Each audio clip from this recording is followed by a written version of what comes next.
Девочки, у нас вчера были вкусняшки для котиков, и сегодня утром Барсик уже унюхал.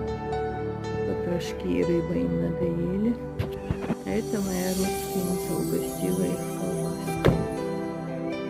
Сейчас Барсик.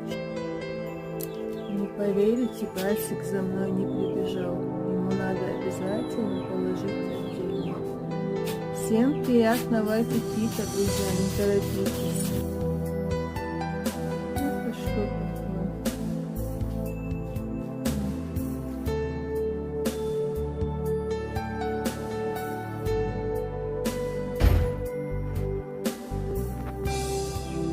Это у нас кормящая мать летает.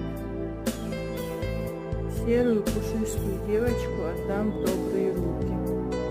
Если поймаю, конечно. Зарем дал сахар, уплетаю.